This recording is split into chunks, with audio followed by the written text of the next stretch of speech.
I've been thinking about how this whole situation on General Hospital keeps tightening like a trap closing in on itself. And to me, it really feels like Cash's Faison is about to reach a point where there's simply no more room to maneuver. I think what stands out most is how quickly events on General Hospital are pulling him into a corner he can't easily talk his way out of. With Ross Cullum bringing Liesel Ork to Spoon Island, I was wondering just how far this forced collaboration is going to go before everything starts collapsing under its own weight. Spoon Island has always had that isolated, almost claustrophobic energy, and here it feels like the perfect stage for pressure to build until someone cracks. Cullum needing Liesel's expertise to push forward a project tied to Britt Westbourne makes it even more complicated. I keep thinking about how Britt West being replaced in this whole setup isn't just a logistical shift. It feels like an emotional landmine waiting to go off. And in the middle of it all, I can't ignore how Jocelyn Jax is stuck in captivity nearby, possibly watching everything unfold from the shadows, which adds this uneasy tension where any movement could expose everything. Then there's Jen Sidwell stepping in early with information about Britt's replacement. And I keep wondering if that's the moment where things start slipping out of controlled hands. Because once Cassius is left to deal with the fallout, especially what feels like a mutter situation, I think the real pressure begins to show. What really feels like the emotional core of this, though, is Cassius having to face Liesel directly when she wakes up and starts asking the questions no one wants to answer. I was wondering how long he can maintain the deception before it becomes impossible to hide who he really is, and then it hits me. The upcoming admission isn't just strategic, it's deeply personal. When Nathan finally confesses, I think it's going to land like a shockwave for Liesel. The idea that Nathan West never truly returned in that case is actually his twin brother reframes everything she thought she understood about loss and hope. I can't help but feel that realization will break something inside her, especially considering how fragile that emotional thread has always been. And then there's the shadow of Caesar Faison woven into all of this. I keep thinking about how his influence still lingers in the background like a ghost shaping choices long after he's gone.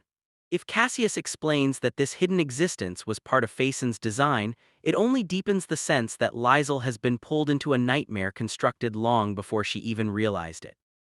What I find most unsettling is that even after all of this, the control over the project tied to Sidwell and Cullum still hangs over them like a threat they can't ignore.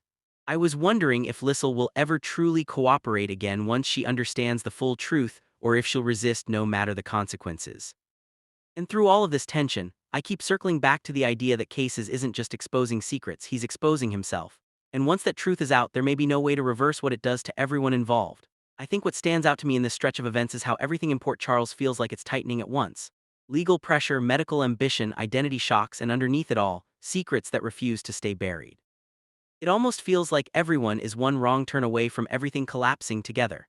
I was wondering how far things would escalate for Jocelyn Jax, and now I'm seeing her being pulled into something far more disturbing than she expected. When Liesel Orr is brought into captivity beside her, I think Jocelyn isn't just shaken. She's forced into a situation where confusion and fear blend into survival mode. There's no preparation for waking up next to someone like Liesel Orr under those circumstances, especially when nothing about the situation feels controlled or safe. At the same time, I didn't realize how layered the Cassius situation was becoming, until the truth about identity and replacement started circling back. Cassius Faison finding out that Orr is effectively being positioned in Britt Westbourne's place feels like one of those turning points where denial is no longer possible. I think the unsettling part is how this connects back to Britt Westbourne, as if absence itself has become something others are trying to fill, manipulate, or exploit. Meanwhile, in the more grounded but no less tense corner of the story, I keep thinking about how fragile control has become for everyone involved in Curtis's orbit. Porsche Robinson asking for restraint from Isaiah Gannon makes me feel like she's trying to hold back a chain reaction. I don't think it's just about legal consequences for Curtis Ashford. To me, it feels like Porsche is more worried about emotional fallout, especially the impact on Trina Robinson, who is already carrying too much weight for one person. And then there's Kai Taylor, who seems to be observing Trina's pressure with a growing concern that is almost impossible to hide. I was wondering if his support would stay subtle, but now it feels more direct, almost like he's trying to protect her from burning out before her showcase even begins. I think Trina can sense something is off, which only adds another layer of tension between them. Curtis, on the other hand, is making choices that suggest he's preparing for a much bigger fight. When I hear that he wants a specific attorney, I think it signals he's no longer thinking in terms of quick fixes. The idea of him turning to Alexis Davis feels strategic, like he's trying to align himself with someone who understands both law and survival in equal measure. Elsewhere, the Sidwell and Cash's thread feels like it's moving into darker territory. Jin Sidwell stepping back from the Brit search doesn't feel like a retreat, it feels like a redirection. I think that's what makes it more unsettling. And when Ross Cullum suddenly becomes the one forcing Liesl into completing Brit's unfinished work, it creates this uncomfortable sense of coercion closing in on her from every angle. What really caught my attention is the parallel captivity. Auber waking up unconscious in the same place as Jocelyn. I was wondering how long it would take before those worlds collided, and now it's happening in a way that feels deliberately chaotic. Jocelyn demanding answers, "What did you do to her?" feels like the first crack in a much larger confrontation that's about to unfold. In the background of all this chaos, I keep returning to the uneasy alliance forming between Laura Collins and Sonny Corinthos. I think Laura's idea of ending a nightmare together without crossing irreversible lines is idealistic but also fragile. There's this quiet tension in her belief that they can neutralize threats like Sidwell without crossing into darkness themselves. And finally, there's a softer but still significant shift happening with Christina Corinthos Davis. I didn't expect her announcement about medical school to land with such weight, but I think it represents a turning point more than just a career change. Even Lucas Jones being surprised feels symbolic, like people are realizing Christina is stepping into a version of herself that requires discipline, distance, and a completely new identity. To me, everything happening here feels like a web tightening from multiple directions at once. Some characters are fighting legal battles, some are fighting identity erasure, and others are quietly trying to grow into new lives while chaos closes in around them. I think these upcoming days in Port Charles are setting up one of those classic stretches where almost every conversation feels like it's hiding a second agenda. To me, it feels like the story is deliberately tightening around family pressure points, secrets that refuse to stay buried, and a few characters finally reaching their breaking limits. I was wondering how long things could stay calm for Brooklyn Quartermain, and it looks like that answer is not long at all. Her reaching out to Sonny Corinthos suggests she's cornered in a way that pushes her past pride. I get the sense she's juggling more than she can openly admit, whether that's personal conflicts, business pressure, or complications tied to people like Chase and the tangled relationships around her. I think when someone like Brooklyn turns to Sonny, it usually means she's out of quieter options. At the same time, Carly Spencer stepping into action feels like the kind of move that rarely stays contained. I was thinking about how her urgency around Jocelyn Jacks could easily spiral into something bigger than intended. It doesn't feel like she's just reacting anymore. It feels like she's preparing to take control, and in Port Charles, that almost always reshapes everything around her. Especially when figures like Jack Brennan are involved in the background. Then there's the tension building around the baby shower for Portia Robinson. I didn't realize how many unresolved emotional fault lines were still active there until I looked closer. With Curtis Ashford and the lingering strain between him and Portia and the presence of Trina Robinson caught in the middle, I think this event is less about celebration and more about pressure finally finding an outlet. Even small interactions in a setting like that can turn into major turning points in this show's world. Elsewhere, I keep circling back to the strange energy around Willow Tate and the way she's being pulled in different emotional directions. A tempting offer mixed with judgment from Tracy Quartermain feels like a setup where every choice comes with consequences she may not fully see yet. I think this is one of those moments where Willow's decisions will quietly ripple outward rather than explode immediately. And then there's that lingering mystery around Nathan. I was wondering how many people are going to question what they think they know, especially when figures like Nina Reeves and others start checking in and noticing inconsistencies.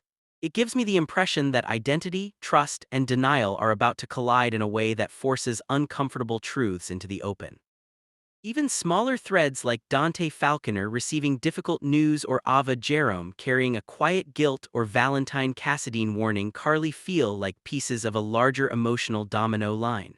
I think the show is carefully positioning everyone so that one event can ripple across multiple storylines at once.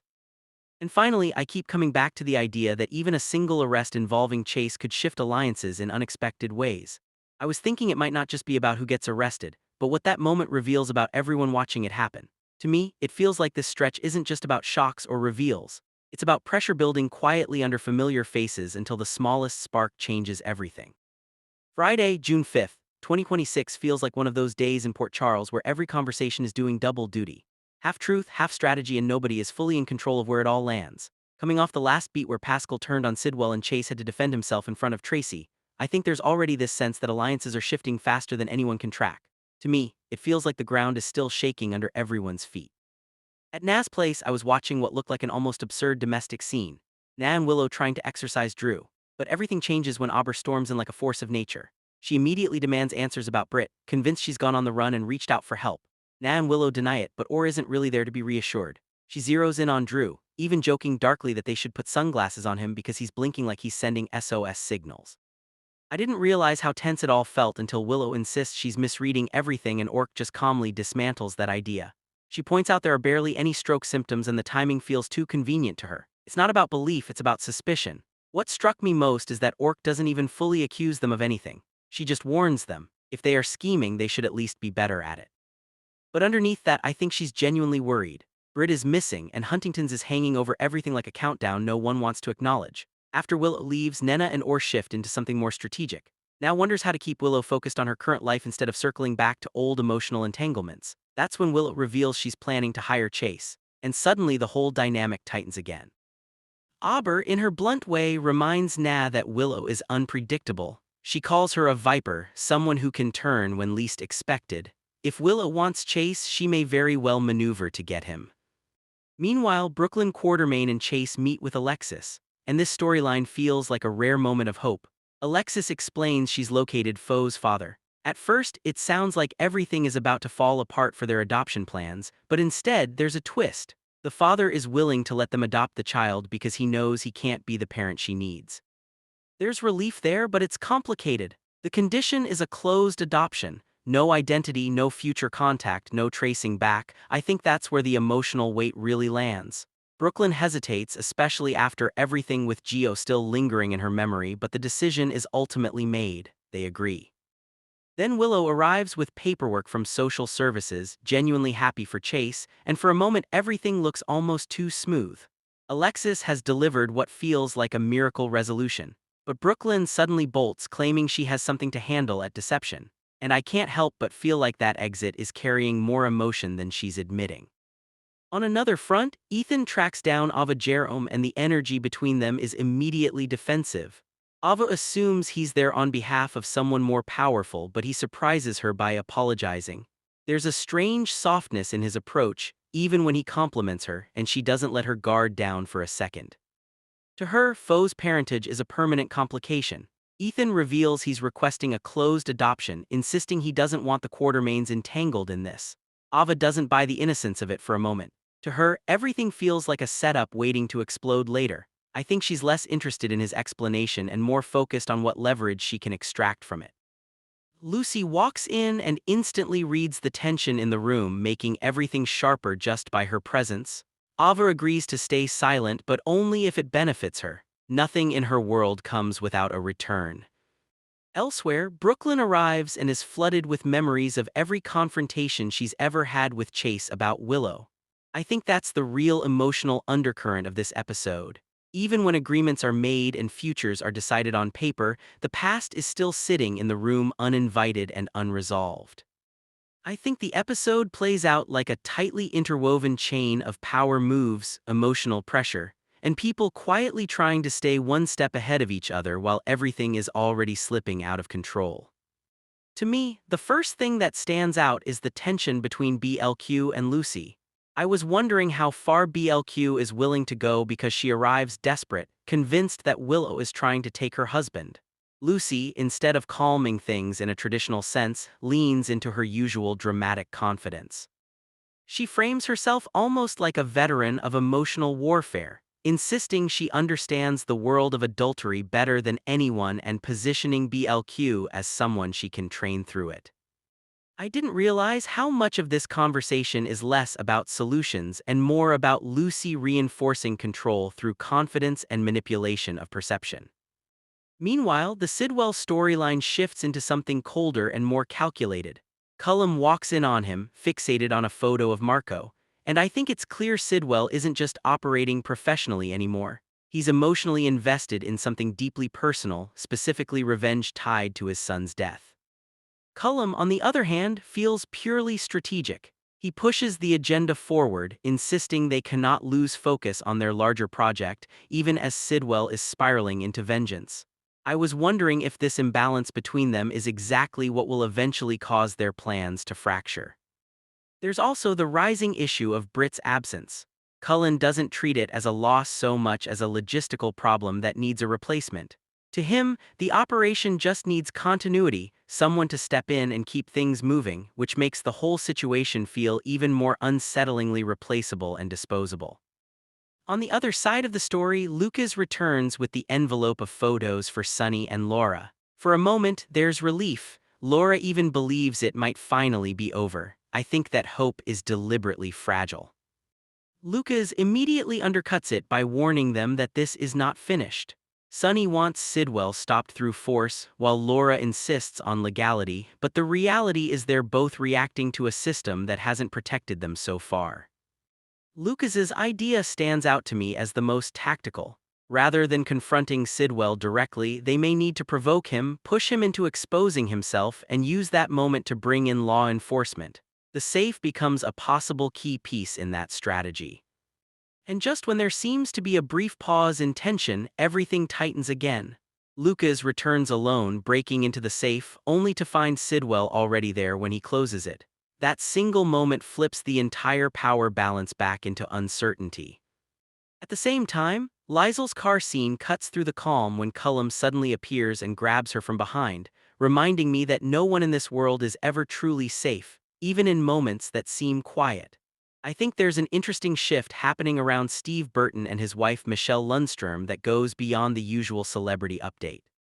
I was wondering at first if this was just another short-term social media push, but the more I look at it, the more it feels like they're building something more structured around health, motivation, and lifestyle change. From my perspective, they've launched what they're calling a kind of summer challenge, and it's centered on helping people feel stronger, build better habits, and rethink how they approach food and fitness. I think what stands out here is the way Michelle frames it. Not as restriction or dieting, but as learning balance, creating meals that actually feel satisfying, and helping people stay consistent without feeling deprived. I didn't realize at first how personal this direction seems for her. Earlier in the year, she spoke about stepping more fully into the wellness space. And to me, it sounds like she's trying to break out of the idea that people have to stay in one lane online. I was wondering if that's part of a bigger identity shift, moving from being seen in one context to embracing a more blended role of lifestyle, food, and wellness education. Steve, on the other hand, already has that motivational public persona, especially through his long-running presence on daytime television. So I think what we're seeing now is a merging of two public platforms into something more lifestyle-driven, where encouragement and accountability are the main focus rather than just entertainment. To me, the most interesting part is the tone they're using. It's not framed like a quick transformation promise, but more like a structured challenge built around habits and consistency. I might be wrong, but it feels like they're positioning themselves in the growing wellness influencer space where personal branding and health coaching overlap. I was wondering how fans will respond long-term, especially if this becomes a recurring seasonal program rather than just a one-time initiative. It certainly signals a new direction for their public image, blending entertainment roots with a more lifestyle-oriented mission. I think what stood out to me first was the contrast in tone coming from Nancy Lee Grahn, who has recently been very outspoken online, especially around political topics. In her latest post, though, there was something noticeably calmer in the way she presented the moment. She shared a simple selfie with David Borenstein, and I was wondering if the intention here was just to highlight a more personal, grounded evening rather than the usual intensity her posts sometimes carry. She described having pasta and a thoughtful conversation with him, noting his work as an Academy Award-winning documentary director for Mr. Nobody against Putin. To me, that detail already sets the tone. This wasn't framed as conflict or reaction but more as reflection and dialogue. At the same time, she still included a strong political message in her caption. I think she was pointing toward what she sees as a broader pattern of power and control across different global leaders and political systems. Whether one agrees with her or not, it felt like she was emphasizing vigilance and awareness, framing it as a shared responsibility for ordinary people to stay engaged rather than disengaged. What I didn't realize until seeing the broader context is how this post also lands right in the middle of ongoing changes around her professional world. On General Hospital, there has been growing attention around the upcoming departure of Kate Mansi, who has been portraying Christina Corinthos Davis. Her exit is expected in the coming weeks, with episodes airing in June, and fans have naturally been reacting to the news. I was wondering why Nancy hasn't publicly commented on it, especially since she's often known for being very vocal about both real-world issues and her support for colleagues on set.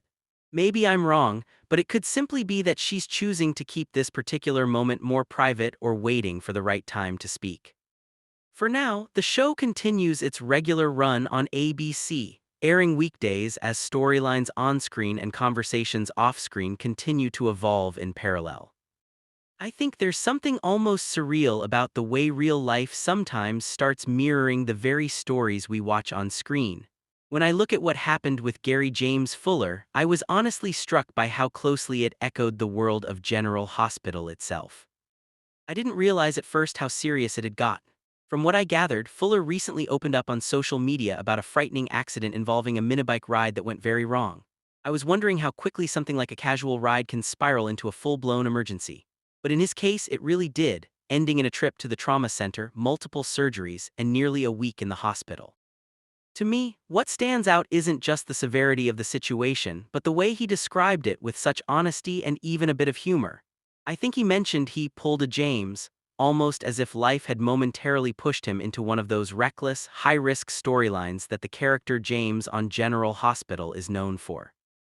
That comparison felt almost too fitting considering how often that fictional world sends its characters straight into hospital beds after dangerous choices. I was also thinking about how strange it is that the same actor who plays through scripted medical chaos suddenly found himself living out a version of it in reality. There was a photo he shared looking bruised but still smiling, and I think that detail says a lot about his mindset. Even in discomfort, there was this sense of resilience coming through. From what I understand, he's now recovering at home, and that in itself feels like a relief after such a serious ordeal. I didn't realize how quickly things progressed from a simple ride to surgeries and hospitalization. But I think what matters most is that he's on the mend now, getting stronger day by day. He also expressed gratitude toward the medical staff, which honestly feels like one of those grounded moments that cut through all the chaos. I was wondering how often people in his position really take a moment to reflect on that kind of support, especially when fans, castmates, and crew all rally around them at the same time. Now he's apparently looking forward again to baseball, racing, filming, and everything he enjoys. I think that return to normal life might feel even more meaningful after what he just went through. And in a twist that almost feels like it belongs in the script itself, I was thinking about how General Hospital spoilers hint at heavy upcoming drama for his character, especially with revelations tied to Nathan West and the shocking truth involving Cassius Faison. Maybe I'm wrong, but it almost feels like life and fiction are brushing too closely again, one recovering from real hospital chaos while the other steps into scripted emotional fallout. To me, it all circles back to one thought. Sometimes the boundary between the stories we act out and the lives we actually live isn't as wide as we assume. On General Hospital, I've been thinking about how quickly things could shift for Willow Kane once Scout Kane suddenly enters a more mature phase in the story. I think it changes the entire emotional balance of Willow's current situation in a way she may not be fully prepared for. To me, Willow has been carefully maintaining this image of a devoted wife while dealing with a deeply complicated marriage to Drew. But I was wondering what happens when that carefully controlled environment gets disrupted by a teenager who is no longer a child, someone who might actually notice inconsistencies rather than overlook them. With Scout being recast by Kaden Brenner Takarski, I think the character's presence could carry a very different energy. I didn't realize at first how much that aging up decision could shift the dynamic, but now it feels like Willow's emotional balancing act could become a lot harder to maintain. I think about Scout Kane possibly returning from summer camp or stepping into a more observant, sharper teenage mindset. If that happens, Willow's hidden frustrations about her marriage to Drew might not stay hidden for long. Even small moments, an overheard conversation, a glance, or a half-truth could start to feel significant when filtered through a teenager who is old enough to question what she sees. And I was wondering how that would play out if Scout starts noticing that Willow's feelings toward Drew aren't as committed as she publicly presents. Willow has already confided parts of her inner conflict to Harrison Chase, so it doesn't feel impossible that similar truths could slip out elsewhere without her realizing it. There's also the more tense possibility that Scout becomes more than just an observer. I think if Drew's condition remains unusual or suspicious, Scout might start connecting dots on her own. Even subtle signs like unusual behavior or unexplained routines could raise questions in a sharper, more aware version of the character. I was also thinking about how much depends on timing. If Scout re-enters the story after Drew's recovery has already started, Willow may believe she's already gained control of the situation. But even then, I don't think that guarantees safety from scrutiny. Teenagers don't need the full picture to sense when something is off, they just need enough fragments. And at the center of all of this is Willow's emotional exhaustion. She's trying to manage a marriage to Drew while also carrying guilt, pressure, and secrets that feel increasingly difficult to contain. I think Scout, as Sam McCall's daughter, naturally inherits a kind of instinctive intensity that could make her especially perceptive in these situations. So, to me, this isn't just about a new character being introduced. It feels like a pressure point forming in Willow's entire storyline. If Scout does become more aware, more vocal, or even just more curious, Willow's carefully constructed world could start to fracture in ways she didn't anticipate. Watching this recent turn of events in General Hospital, I find myself thinking about how unstable the entire project dynamic has become now that Britt Westbourne is missing. To me, it feels like the story is deliberately tightening the pressure around everyone involved, especially Ross Cullum and Jen Sidwell, as they start realizing that control isn't as simple as replacing one key person. I was wondering when Sidwell expressed frustration about Britt avoiding Cullum's reach, it almost sounded like impatience masking deeper concern. Cullum, on the other hand, seems more calculated. Even while acknowledging Britt's rare skill set as the daughter of Cesar Faison, he's already drifting toward the idea that she might not be essential in the long run. That shift alone tells me the project is entering a more dangerous phase. What stands out to me is Cullum's quiet acceptance that Britt might need a replacement. It raises the question I can't stop thinking about: who could realistically step into that role, not just scientifically but psychologically. Because Britt's value isn't just expertise, it's her connection to Faison's legacy and the kind of unpredictable brilliance that comes with it. Then my mind goes straight to Liesl Obrecht. I think it's almost too perfect in a dark, twisted way. As Britt Westbourne's mother and someone deeply entangled with Cesar Faison's history, she already carries both emotional weight and scientific credibility. In theory, she could understand the final phase of whatever is being built here. But I also don't believe for a second that she would agree willingly. That's where things start feeling more coercive than strategic. From my perspective, Cullum and Sidwell don't seem like men who rely on consent when pressure is an option. Britt herself wasn't operating freely, so it wouldn't surprise me if they try the same approach with Obrecht, only sharper and more personal. I can almost imagine them using her loved ones as leverage, forcing her into a position where refusal stops being possible. And then there's that unsettling hint about a shocking surprise for Liesl. I can't help but wonder if that moment marks an ambush or even a forced relocation into Sidwell's orbit, possibly Windermere. It feels like the kind of setup where she's brought in under the guise of negotiation, only to realize she's already inside a trap she can't easily exit. I also keep circling back to the idea of Nathan West, or what some are suggesting could be Cassius Faison.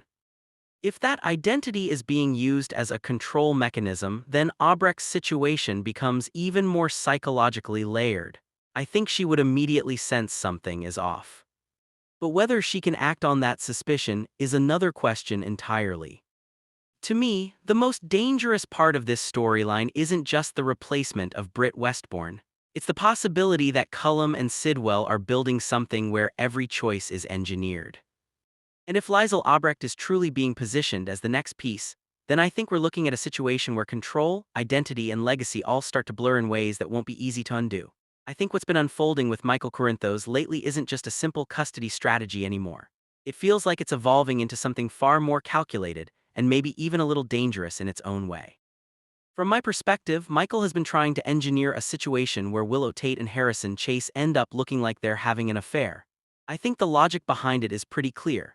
If he can create even the appearance of betrayal, it could destabilize Willow's public standing, damage her credibility in a custody fight, and leave her exposed to a scandal she never anticipated. On paper, it's strategic, almost clinical. But I didn't realize how quickly that kind of plan can lose control once other people start interpreting events in their own way. At first, it seemed like everything was lining up perfectly for him. I think he probably expected Brooklyn Quartermain to react in a very predictable way: jealousy, anger, suspicion, all of it feeding directly into the narrative he was building. And to be fair, she did start exactly there. She confronted Michael, convinced that Willow was coming after her marriage, and she was already emotionally committed to that conclusion. Then Tracy Quartermain stepped in and essentially accelerated the chaos. She saw Chase and Willow together and immediately assumed the worst, almost as if the outcome was already decided. For a moment, it probably felt to Michael like everything was falling neatly into place. But I think that's where the situation shifted in a way he didn't fully anticipate. Brooklyn didn't stay locked into that reaction. Instead, she actually listened to Chase. She paused long enough to question whether the narrative she was being fed made sense at all. And to me, that's the turning point, because she stopped behaving like someone reacting emotionally and started behaving like someone trying to understand what's really going on. That's where Michael's control starts to slip. I think what began as a custody-driven strategy now looks less like protection and more like retaliation. He's paying for investigations, staging situations, and essentially collecting evidence before anything real has even been proven. That kind of behavior usually isn't about confirming truth. It's about proving a theory that already exists in someone's mind. And the more I think about it, the more I realize Brooklyn is the wild card in all of this. She's right in the middle, close enough to see the manipulation if she starts connecting the wrong dots. If she ever realizes that someone has been quietly steering events from behind the scenes, her attention may shift entirely away from Willow and Chase. It might not even be Willow who exposes what's happening. It might end up being Michael's own cousin who brings the whole thing crashing down. What makes this especially interesting is that everyone involved believes they're protecting something important. Michael thinks he's protecting his position and his future with his children. Willow believes she's trying to hold together a life that already feels unstable. Chase is attempting to support people he cares about without becoming trapped in their conflicts. And Brooklyn is trying to protect her marriage while navigating a situation filled with half-truths and assumptions. The problem is that when multiple people start acting on incomplete information, the damage often comes from misunderstandings rather than outright betrayals. That's why I think this storyline feels so volatile right now. Nobody is operating with the full picture. Everyone is making decisions based on what they think is happening instead of what is actually happening. And in Port Charles, that kind of confusion rarely stays manageable for long. Sooner or later, someone discovers a missing piece of the puzzle. When that happens, alliances change, loyalties are questioned. And people who thought they were in control suddenly find themselves scrambling to explain decisions they can no longer justify. I also keep wondering whether Michael has considered what happens if the plan succeeds too well. Creating suspicion is one thing. Living with the consequences after that suspicion takes on a life of its own is something entirely different. Once accusations begin spreading, they don't always stop where they're supposed to stop. Friends become suspicious of friends. Family members start choosing sides. Old resentments resurface. And people who were never part of the original conflict suddenly get pulled into it. That's the risk of manipulation as a strategy. You may control the opening move, but you rarely control the ending. To me, that's what makes this upcoming stretch of General Hospital feel so compelling. The story isn't really about whether Willow and Chase are guilty of anything. It's about perception. It's about who controls the narrative. And it's about how quickly that narrative can fall apart once enough people begin asking difficult questions. Right now, Michael may believe he's several steps ahead of everyone else. But history in Port Charles has shown again and again that secrets, schemes, and carefully crafted plans almost always unravel when the people around them start paying attention. And if Brooklyn Quartermain truly starts seeing the larger picture, she could become the one person Michael never planned for. The irony is that the very strategy designed to strengthen his position could ultimately become the reason everything falls apart. That's why I think the next phase of this storyline won't be defined by accusations. It will be defined by discovery. Once the truth begins surfacing, the real question won't be whether Michael's plan worked. The real question will be whether anyone can repair the damage after it does.